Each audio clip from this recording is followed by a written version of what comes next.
One small favor for alien twins. Turned into an unthinkable offer.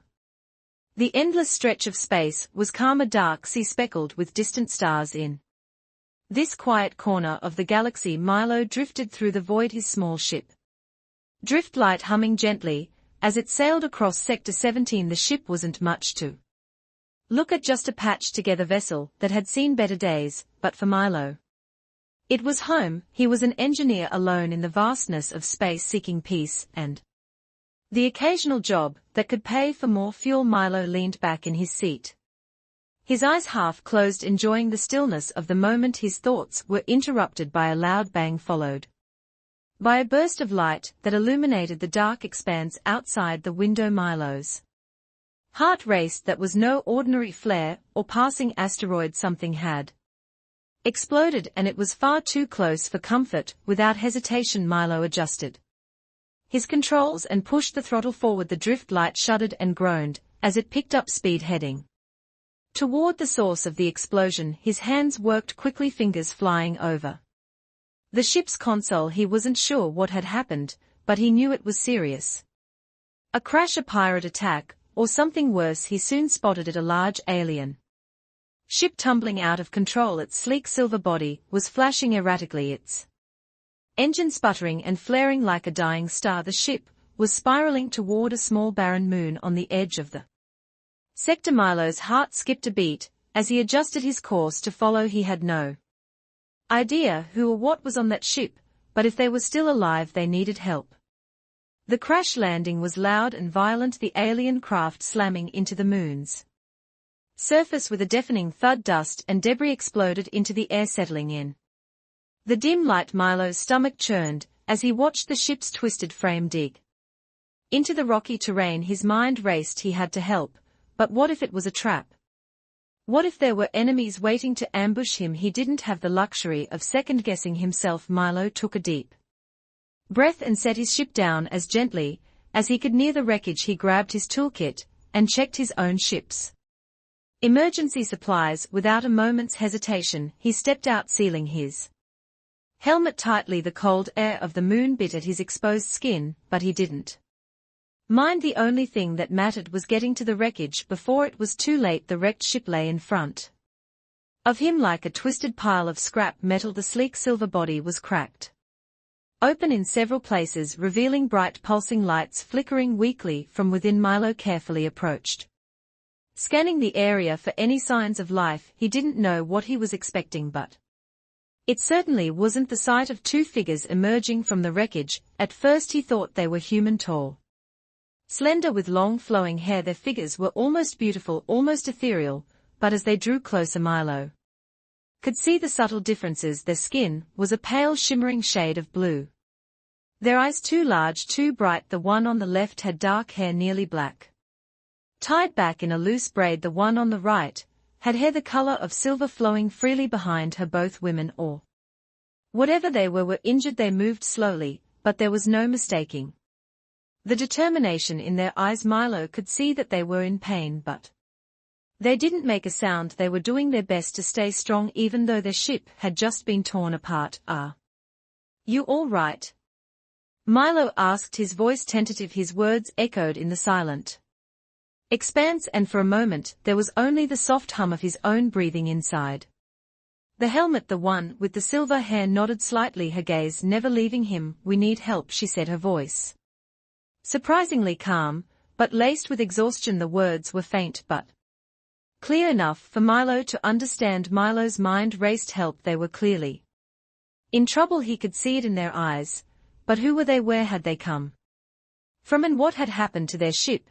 But before he could ask, the woman with the dark hair spoke up, her voice urgent. "We don't have much time. They are coming," she said, her tone frantic. "Please help us." The urgency in her voice made Milo's chest tighten. Whatever was going on, it was bigger than he could have imagined.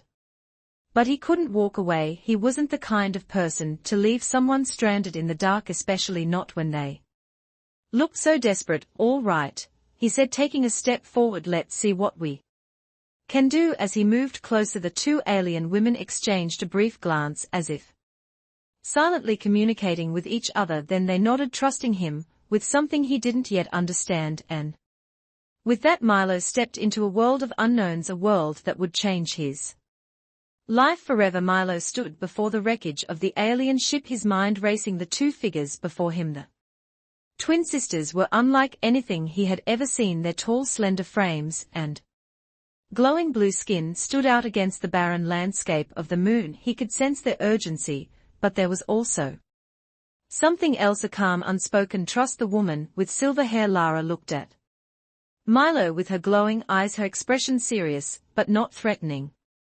Despite her injuries, she held herself with a quiet grace, as though she had seen much more than any one person could handle. Her twin Nima had the same ethereal beauty, but her energy was different. Where Lia was calm, Nima was vibrant, her movements quick and restless. Milo was caught in the middle of it all, feeling small and uncertain. He had no idea what had caused the ship to crash, or who they were, but he knew he couldn't just walk away. Something told him this was important, much bigger than he had imagined. Can you tell me what happened? Milo asked, trying to keep his voice steady. Who did this to you? Maya's face twisted with frustration. We were attacked, she said, her voice sharp. By someone we don't even know. They came out of nowhere. Our ship's systems failed, and we barely escaped with our lives. Lia spoke next, her voice softer, but there was a hidden strength behind her words. We are from a distant planet called Simra, she explained. It's a peaceful world, but our enemies, we call them the Shidari, are growing more powerful. They are ruthless, and they will stop at nothing to destroy us. Milm nodded. Though he didn't fully understand, he had heard stories of galactic wars and powerful alien races, but nothing could prepare him for this. These two sisters, stranded on a barren moon, with their ship destroyed, were fighting something far beyond anything he had ever imagined, and yet they weren't giving up. You've been through a lot, Milo said, feeling a wave of sympathy for them. But I can help. I'm an engineer. I'll see what I can do to fix your ship. The twins exchanged a glance, their eyes locking for a moment, as if communicating without words. Then Lara spoke again, her voice calm, but filled with gratitude. Thank you, she said. We have no one else. We've been trying to reach a safe zone, but if we don't get our ship functioning again soon, we'll be easy targets for the Shidari. Milo took a deep breath. Looking at the wreckage of their ship, it wasn't going to be easy. The damage was extensive. From what he could see, the hull was cracked open in several places, and parts of the ship's engine were charred beyond recognition. It was like nothing he had ever worked on before, but he had to try. Let me take a look, Milo said, kneeling beside the twisted wreckage. I'll start with the main power conduit and see if I can get the systems back online. Lia nodded, stepping back to give him space. Nama, however, stayed close, her eyes constantly scanning the horizon, as if waiting for danger to appear. Milo couldn't blame her. Whatever had chased them here wasn't going to give up easily.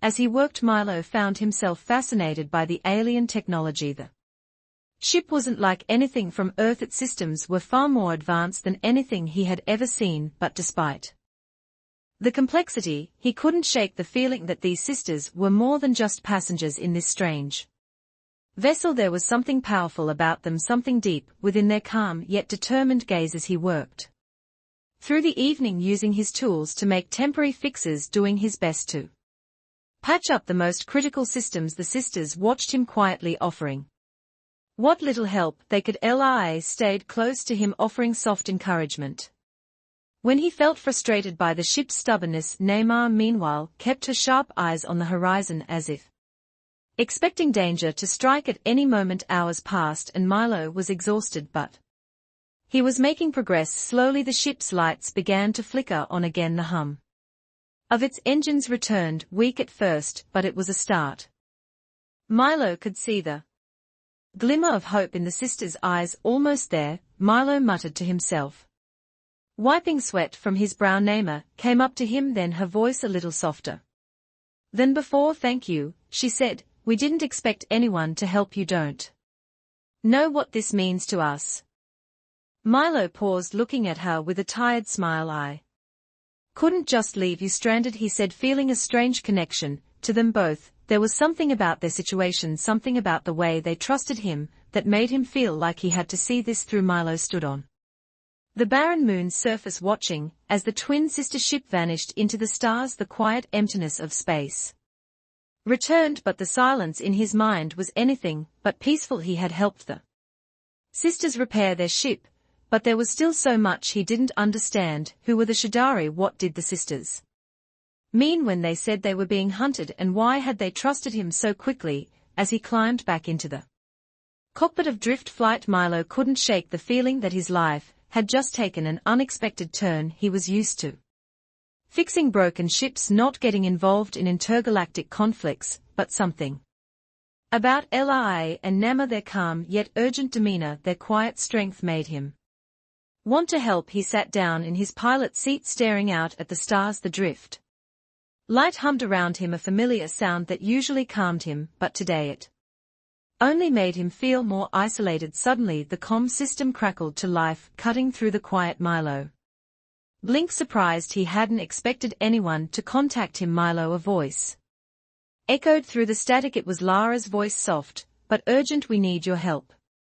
Again, Milo's heart skipped. He had barely started to relax, and now the sisters were calling him back into the fray. He quickly activated the comms. La, what's going on? He asked, trying to keep his voice calm. We are in trouble, she replied, her voice tight. We are being tracked, and we can't outrun them on our own. Our ship is barely holding together. We need your help to finish the repairs, and we need it quickly. Milo's mind raced. They had just barely gotten their ship up and running, and now they were being chased. The shed, whoever they were, must have been closing in fast. Where are you? Milo asked, already tapping on his ship's navigation system. Not far from you, Lia said, her voice sounding even more strained. We are on a small moon near the edge of Sector 12. We don't have much time. Milo hesitated only for a moment. He had barely gotten a good night's sleep, and his hands were still sore from working on their ship, but the urgency in Lia's voice made the decision easy. He couldn't leave them stranded again, not with enemies on their tail. I'm on my way, he said, and without wasting another second he engaged the thrusters on Drift Flight and set course for Sector 12. The journey wasn't long, but Milo couldn't help feeling like he was rushing into something he didn't fully understand. The sisters had clearly been through a lot. They weren't just stranded travelers, they were running from something dangerous, the Shedari, whatever that meant. As Drift Light cut through the blackness of space, Milo found himself thinking about the twin sisters. Lia and Nemod weren't just some random aliens, they were part of something bigger, something important, but they had seemed so human in a way. They trusted him so easily. They weren't like the cold, calculating species he had read about in books, or heard about from other travelers. They were different. They felt real, and that more than anything made him want to help. Within the hour Milo arrived at the moon. Lyra had mentioned it was a desolate rocky place with jagged cliffs rising from the surface like broken teeth. The thick layer of dust swirled around the surface, carried by the faintest breeze. His senses didn't pick up any signs of life except for the faint readings coming from the sisters' ship. He landed Drift Light a short distance from their ship. The familiar crunch of rocks under the landing gear, a small comfort, but as Milo exited the ship he felt an unfamiliar tension in the air. He couldn't see anyone, but something about the silence didn't feel right. The atmosphere was too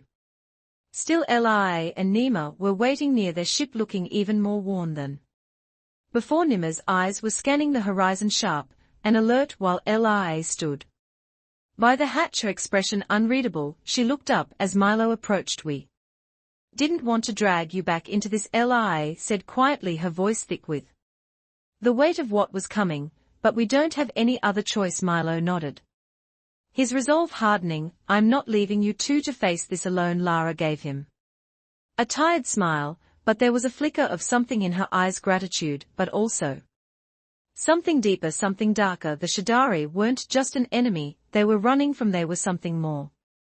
And Lia and Nima were at the center of it. We need to finish the repairs, Naima said suddenly, her voice cutting through the tension. we are not going to outrun them without a fully functional ship. Can you help?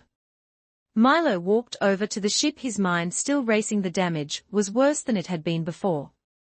And now there was a strange low hum coming from the engines, as if something inside them was still alive, but barely.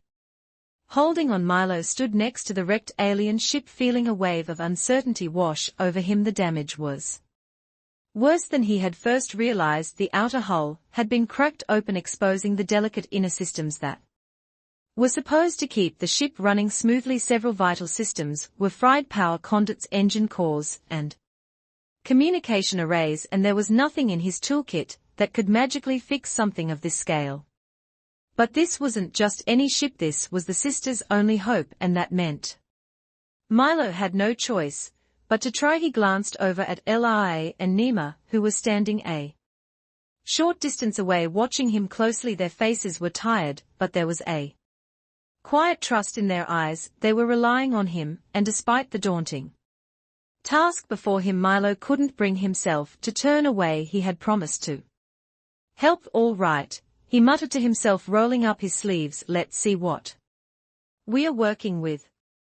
The first thing he tackled was the engine core. It was the heart of the ship, the thing that kept it alive, and it was in shambles. He knelt beside the massive humming engine, inspecting the damage. The power converter was fried, the wiring was completely fried, and the coolant system had been punctured during the crash. It was going to take more than duct tape and elbow grease to fix this, but Milo wasn't one to back down from a challenge. He took a deep breath, opened his toolkit, and began digging into the inner workings of the engine. His hands moved quickly, though he had to think carefully.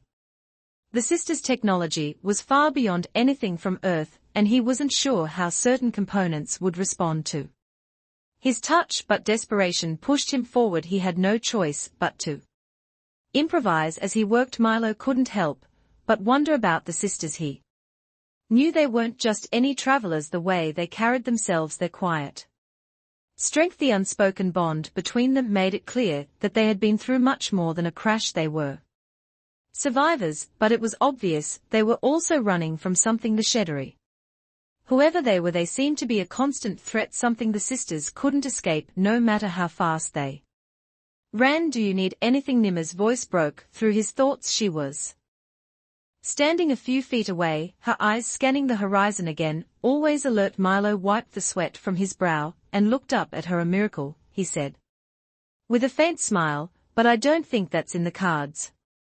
Nima chuckled, though there was a hint of sadness in her laughter. I wish it were that easy, she said. We've tried everything and now we are depending on you. Please don't let us down. Milo's smile faded as he watched her turn her attention back to the distant sky. He could see the strain in her face, the fear that she was trying so hard to hide. It wasn't just the ship they were running from, it was the uncertainty of what would happen next. If he couldn't fix the ship, if they couldn't escape, they would be trapped here, and whatever the shed were, they would catch up to them eventually. Determined not to let that happen, Milo dove back into the repairs. He knew he wasn't a miracle worker, but he wasn't ready to give up. He had faced worse problems back on Earth, and somehow he had always found a way to make things work. This wouldn't be any different. Hours passed as Milo worked tirelessly on the engine. His hands were sore, his mind exhausted, but he kept pushing forward. The ship's systems slowly began to come back to life. The lights flickered on again, weak at first, but then steadier. The hum of the engines deepened, their strength slowly returning. Milo checked the power cores one more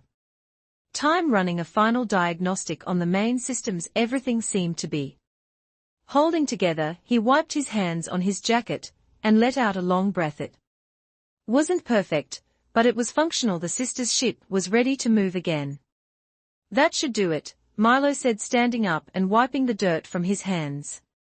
The engines are back online and the cooling system is stabilized. You should be good to go. Lia and Nima exchanged a quick glance, their eyes brightening with relief. Thank you, Lia said quietly, her voice full of gratitude. We don't know what we would have done without you. Milo smiled, though his thoughts were still with the Shadari. He could feel the weight of their situation hanging over them, a constant threat lurking just out of sight, but for now the ship was functional, and that was enough for now. They had a chance. Nima stepped forward.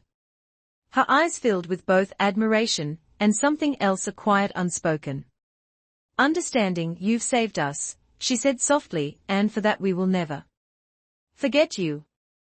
The stars stretched out before them like a dark sea, endless and full of unknown dangers. As the ship soared into the vastness of space, Milo couldn't help but feel a sense of unease settle over him. He had fixed the engines, but now came the real challenge, getting away from whatever was hunting the sisters. Lia sat quietly at the navigation controls, her fingers moving over the alien interface with ease, while Mima stood by the viewports, her sharp eyes scanning the dark void outside.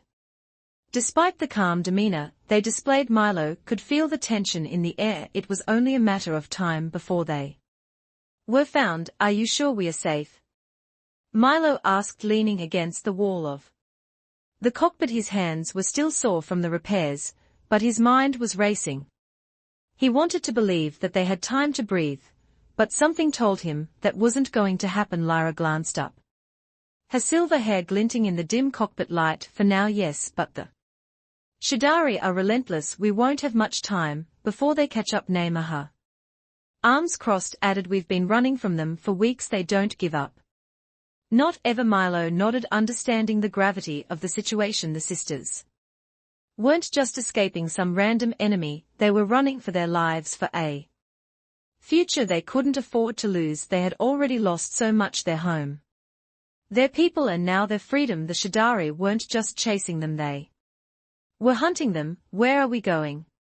Milo asked, his voice low. Lyra turned back to the navigation screen, tapping in coordinates. There's a safe zone, a place where we can hide. It's called Arithis. It's an old Alliance base, long abandoned, but still holding signals. If we can get there, we might be able to regroup and plan our next move. Plan? Naima scoffed. We don't have the luxury of planning. We need to be fast. The Shader have better ships, more firepower. They'll track us no matter where we go. Milo's mind raced as he watched the stars blur outside the cockpit he was in.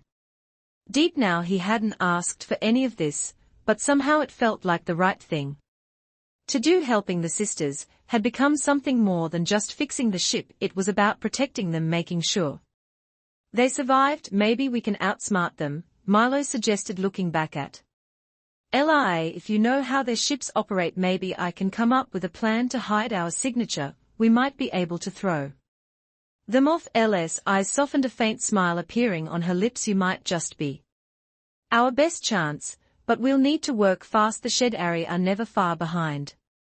Nima let out a frustrated sigh. We've been outrunning them for too long. It's only a matter of time before they catch us. Milo looked over at her, his expression determined. Then we make sure that doesn't happen. We have to think ahead, not just run. Let me work on that plan. Nima's gaze softened for a moment, and she nodded. Fine, do what you need to do. Milo turned toward the back of the ship, heading for the main control room, where he could work with the ship's systems. It was going to take all of his skill and ingenuity to pull this off. He had to come up with something to hide their trail, something to make them disappear in the vastness of space. As he worked, his mind drifted back to the sisters he had come to admire them in such a short amount of time. Lyra calm and wise, with a deep sadness in her eyes.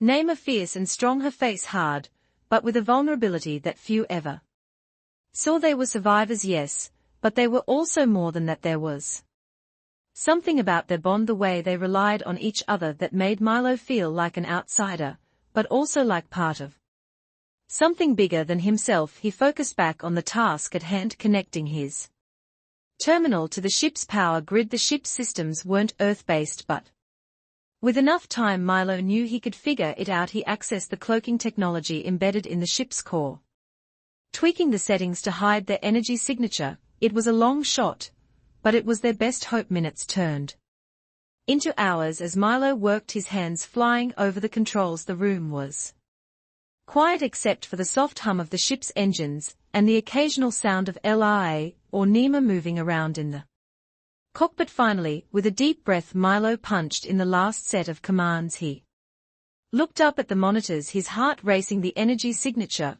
of the ship now appeared faint, almost invisible. "We are ready," Milo called out, walking back to the cockpit. "It's not perfect, but it should be enough to hide us for a while." Lyra turned, her face unreadable. As she checked the readings, a slow smile spread across her lips. "You did it. We might actually have a chance." The ship moved through space, hidden in the shadows of the universe. The newly cloaked ship, thanks to Milo's quick thinking, now drifted silently between stars, its energy signature barely detectable. Milo sat in the cockpit, watching the monitors, his mind still racing. He had done everything he could to give them a chance, but it felt like only a temporary solution. The shed Ari would come looking, no matter how well they hid. Naima paced restlessly in the back of the ship, her eyes fixed on the starry expanse outside. Lia sat at the helm, her fingers lightly grazing the controls, but her eyes were distant, as though her mind was far away. The quiet hum of the ship's engines was the only sound, and yet the silence between them felt heavy. Milo turned to look at Lia. "How long do we have until they find us?" he asked quietly, his voice full of concern. Lia didn't look up immediately. When she did, her silver eyes met his, filled with a quiet sadness. "I don't know," she said softly. "They are relentless. Even with the cloaking, the shaded have a way of tracking us. They won't give up." Milo clenched his fists, frustration bubbling inside him. He had thought they might have bought some time, but now, hearing the certainty in Lur's voice, he wasn't so sure. "We can't keep running forever," Milo said, his voice low but determined. "We need to make a stand somewhere, somehow. We can't just hide."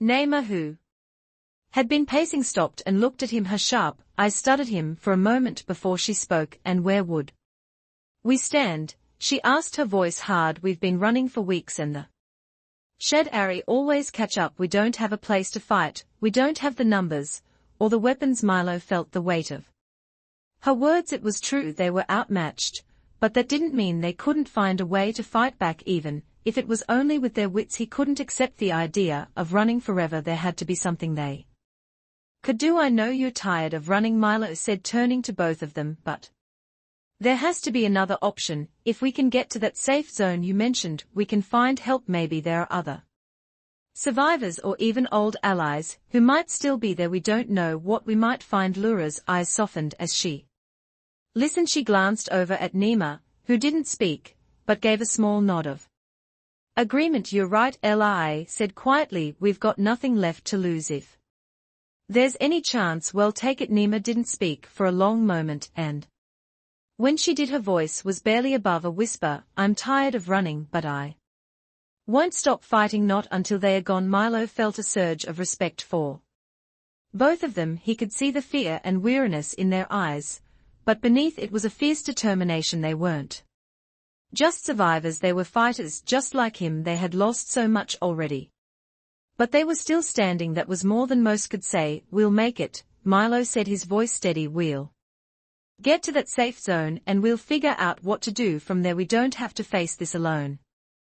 The ship continued its quiet journey through space, and for a brief moment it seemed like the universe itself had stopped moving. Time felt like it had slowed, as if the stars were holding their breath, waiting for something to happen. Then the silence was shattered by a loud alarm blaring through the ship. The lights flickered for a moment, and the atmosphere shifted from calm to tense in an instant. Milo's heart raced as he jumped to his feet. "Report," he shouted, his voice sharp.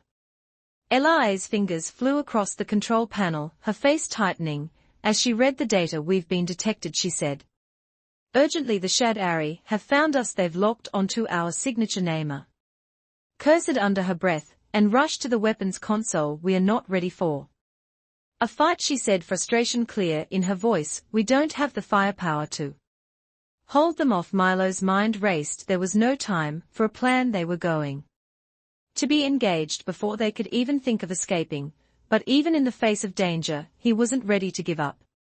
"Can we outrun them?"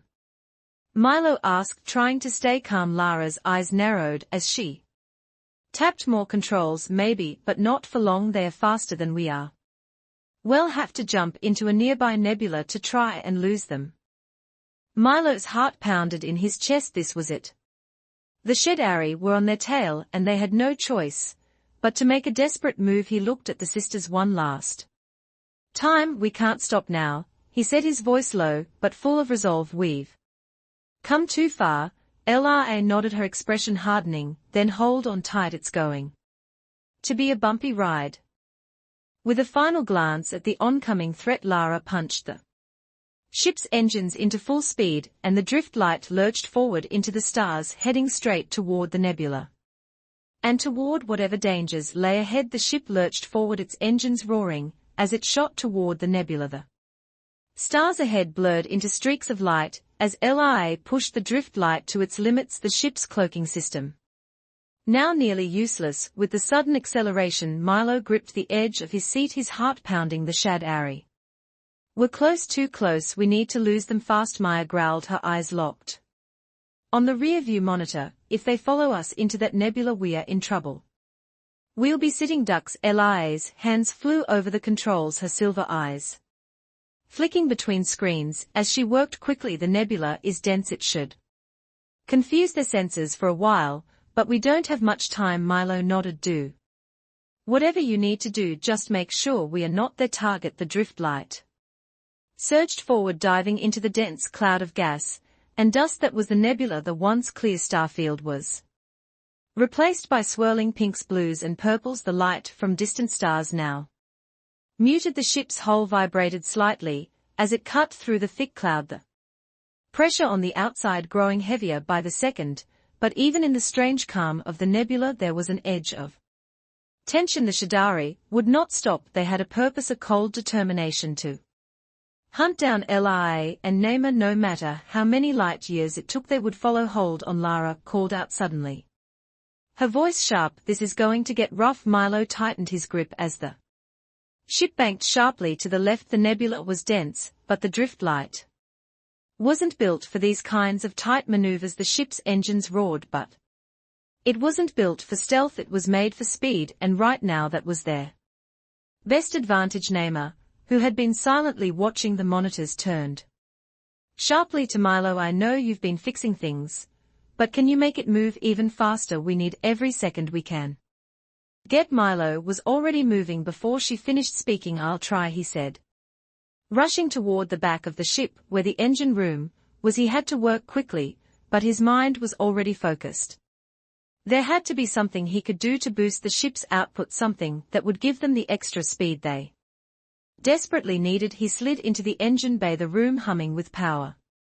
The ship's systems were alive with data, and he scanned the readouts, quickly calculating the numbers in his head. There was a way to push the engines harder, to force them to work faster, but it would take a toll on the ship systems.